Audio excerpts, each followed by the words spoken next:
everyone, I'm Lily, I'm from Yarmouth, Maine. Thank you so much for coming. During freshman year, I struggled with acting authentically. I was unwilling to be honest about how others' actions were affecting me, and my relationships suffered.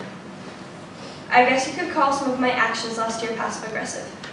But just to be clear, I was not deliberately communicating in an unsavory way.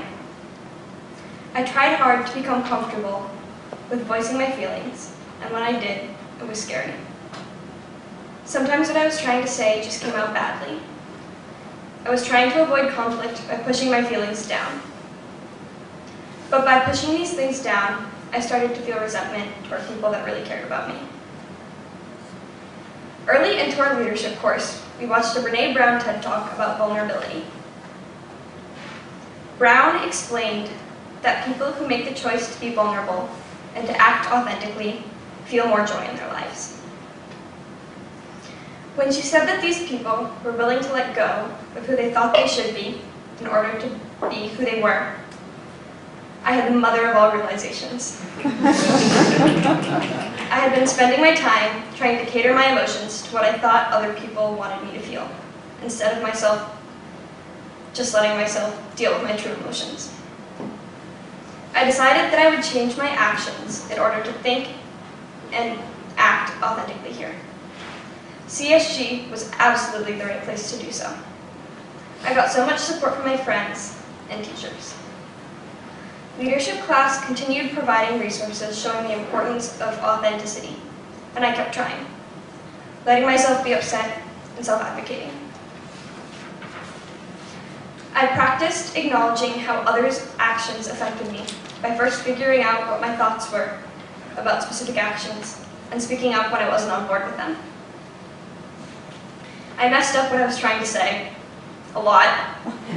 When I intended to say, it made me uncomfortable when you snapped at me over the AMT draft this morning. Is there a way we could agree to communicate about work so that there isn't an issue next time? It would come out more like, you were super passive-aggressive this morning, and it made me feel uncomfortable. Stop it.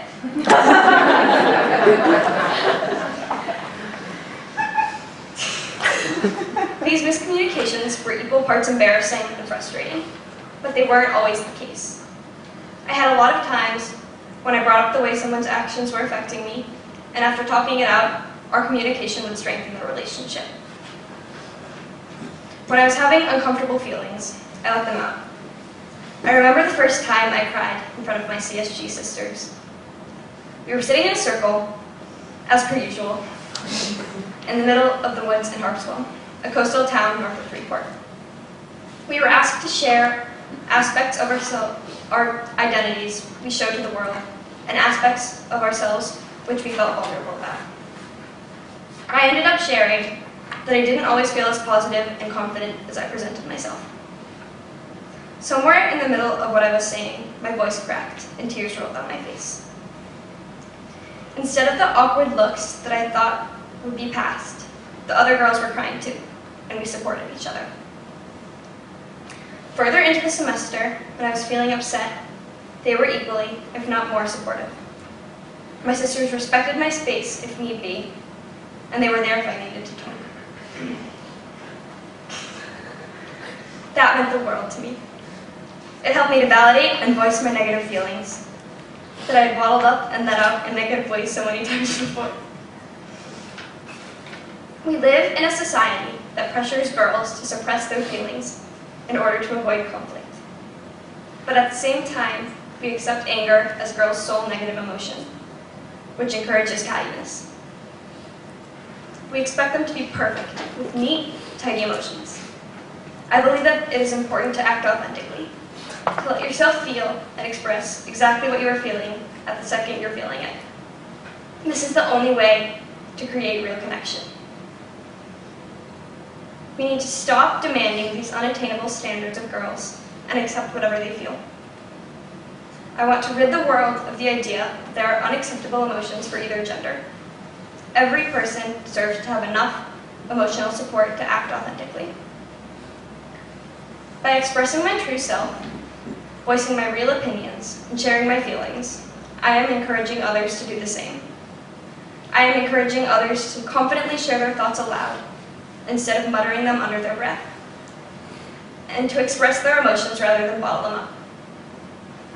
Psychologists, social workers, researchers, and educators like Rachel Simmons and Brené Brown are taking action by educating the public on the benefits of living authentically. Spending the past 4 months with a community in which authenticity was encouraged, and having role models who act authentically inspired me to act in a similar way. Authenticity is not something that you either have or you don't. It's a choice you make. This is no different for me. I have to make a conscious effort to act authentically. I make mistakes. I don't always speak up for myself. I've held in tears in the past. But I know the moments when I express myself to the fullest are the moments in which I create my most meaningful relationships and experience my most intense joy. Thank you.